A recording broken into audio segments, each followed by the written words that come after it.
सालों पहले नर्मदा नदी के ठीक पास कंचनबटी नाम का एक नगर बसा हुआ था। वहां राजा मलय केतु का शासन था। कंचनबटी नगर के पास में ही एक रेतीली बालूहटा नामक जगह थी, जिसके पास में एक बड़ा सा पेड़ था। उस पेड़ में एक चील रहती थी और नीचे एक गीदड़। दोनों में गहरी दोस्ती थी। एक दिन दोनों ने सोचा कि सारी महिलाएं जितिया व्रत करती हैं, तो क्यों न हम भी कर लें। इसी सोच के साथ दोनों ने ठान ली कि अब वो भी इस व्रत को करेगी। उन्होंने श्री जीउतवाहन भगवान को मन ही मन नमस्कार करते हुए कहा, हम आपकी पूजा और व्रत पूरी विधि के साथ करेंगे। जैसे ही व्रत का दिन आया, तो पास के ही एक धनवान व्यापारी की मौत हो गई। उसको अंतिम विदाई देने के लिए बालूहटा ही लाया गया, जहां गीदड़ और चील रहते थे। व्रत के दिन गीदड़ ने मरे हुए व्यक्ति को देखा तो उसे भूख लग गई। वो खुद को रोक नहीं पाई और मांस खाने की वजह से उसका व्रत उसी वक्त टूट गया। उस व्यापारी के शव को चील ने भी देखा था, लेकिन उसने व्रत के कारण उसे नहीं खाया। उसके बाद चील और गीदड़ दोनों अगले जन्म में कंचनवटी के भास्कर नामक ब्राह्मण के घर में बेटी के रूप में पैदा हुए। चील का जन्म बड़ी बहन के रूप में हुआ, जिसका नाम शीलवती पड़ा और उसकी शादी बुद्धिसेन नामक लड़के से कराई गई। गीदड़ का जन्म उसकी छोटी बहन कपूरावती के रूप में हुआ। समय होने पर उसका विवाह कंचनवटी के राजा मलय केतु से उसके पिता ने करवाया। भले ही कपूरावती विवाह के बाद कंचनबटी की रानी बन गई हो, लेकिन उसे बेटा का सुख नहीं मिला।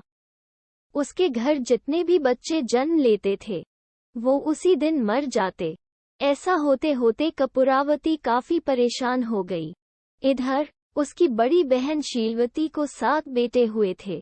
जब उसके सारे बेटे बड़े हो गए, तो उन्होंने महल में कार्य करना शुरू कर दिया। अपनी दीदी के बेटों को देखकर धीरे धीरे कपूरावती रानी के मन में जलन का भाव पैदा होने लगा।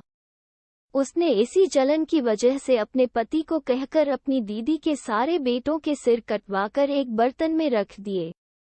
उन सभी 7 बर्तनों को कपूरावती ने लाल रंग के कपड़े से ढक दिया और अपनी दीदी शीलवती के पास भिजवा दिया।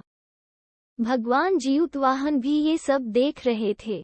उन्होंने रास्ते में ही सभी 7 भाइयों के सिर को धड़ से जोड़ा और अमृत पिलाकर जिंदा कर दिया। फिर सभी भाई अपने घर चले गए और उन बर्तन में भगवान की कृपा से फल भर गए। उधर कपूरावती अपनी दीदी के घर से शोक समाचार मिलने के इंतजार में बैठी हुई थी। जब कोई संदेश नहीं आया, तो वो खुद ही शीलवती के घर चली गई। वहां जैसे ही उसने अपनी दीदी के सारे बेटों को जिंदा देखा, तो वो हैरान हो गई। कुछ देर बाद उसने दीदी शीलवती को अपनी हरकत के बारे में बताया। उसने कहा कि किस तरह से उसने बर्तनों में उसके बेटों के सिर काटकर डाल दिए थे और जोर जोर से रोने लगी। तभी शीलवती को अपने पिछले जन्म के बारे में याद आ गया। वो अपनी छोटी बहन को उसी पेड़ को पास लेकर गई, जहां वो दोनों पहले रहा करते थे। उसने कपूरावती को पिछले जन्म में रखे जितिया व्रत की पूरी कहानी सुनाई। यह सब जानते ही कपूरावती ने उसी वक्त अपना दम तोड़ दिया। राजा को तुरंत शीलवती ने इस बात की जानकारी भिजवाई।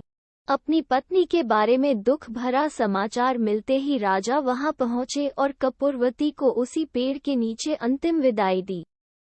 कहानी से सीख: बुरे कर्म कभी भी पीछा नहीं छोड़ते। गलत कामों की सजा को भोगना ही पड़ता है।